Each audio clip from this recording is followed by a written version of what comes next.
Assalamualaikum warahmatullahi wabarakatuh. Perkenalkan, nama saya Sinta Olwinandasari dari kelas PBB 1A dengan NIM 04012173. Di video ini saya akan merangkum materi perencanaan wilayah pedesaan dengan tema penetapan prioritas program dengan dosen pengampu Bapak Hamyana SST MSI.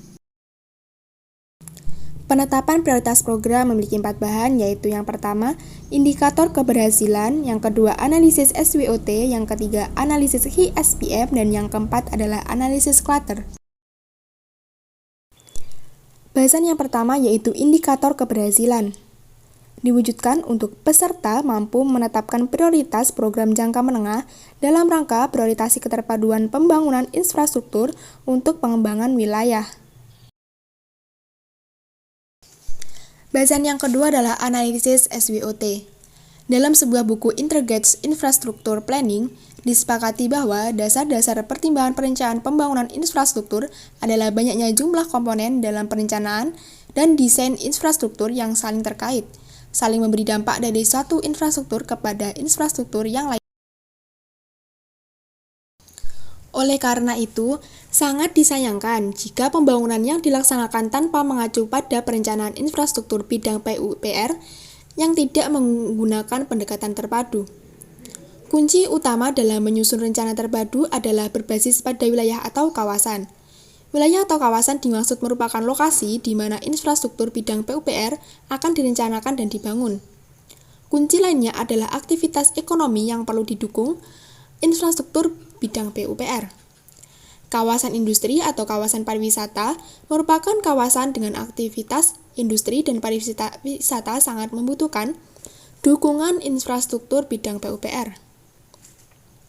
Selanjutnya, kriteria keterpaduan rencana terpadu pembangunan infrastruktur bidang PUPR menjadi pertimbangan yang tidak dapat diperbaikan, yaitu fungsi, lokasi, besaran atau volume pekerjaan, waktu, dan besaran dana atau anggaran. Fungsi merupakan gambaran di lapangan ketika infrastruktur bidang PUPR berjalan sesuai dengan rencana, yaitu ketika dapat dimanfaatkan oleh pengguna. Selanjutnya adalah lokasi. Lokasi adalah tempat di mana infrastruktur bidang PUPR dimaksud direncanakan akan dibangun, tepat di mana lokasi aktivitas ekonomi kawasan berada. Selanjutnya, besaran atau volume. Besaran atau volume, pekerjaan perlu dibangun sesuai dengan rencana agar infrastruktur bidang PUPR tersebut dapat berfungsi dalam memberikan.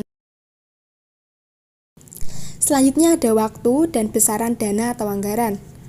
Waktu, pembangunan infrastruktur bidang PUPR harus dilakukan sesuai dengan waktu yang direncanakan agar tidak terjadi keterlambatan pembangunan wilayah, atau investor tidak dapat berproduksi setelah menanamkan investasinya, atau bahkan produk yang tidak dapat disalurkan sampai ke konsumen. Besaran dana atau anggaran. Besaran dana atau anggaran adalah hasil perkalian antara besaran atau volume pekerjaan dengan unit cost yang berlaku di lokasi di mana infrastruktur bidang PUPR akan. Bahasan yang ketiga adalah analisis kuantitatif strategi planning matrix atau biasa disingkat dengan HISPM.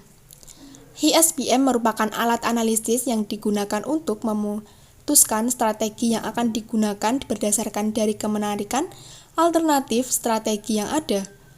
Perhitungan HISPM didasarkan kepada input dari bobot matriks internal, eksternal, serta alternatif strategi pada tahap pencocokan. Pada kerangka perumusan strategi komprehensif HISPM, menggunakan input dari analisis tahap 1 dan hasil pencocokan dari analisis tahap 2.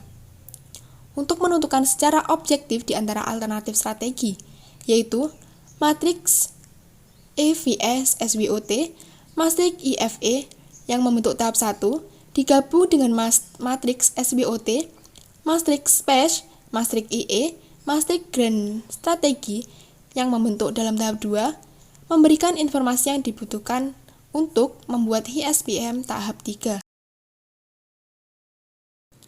Bahasan yang keempat adalah analisis cluster.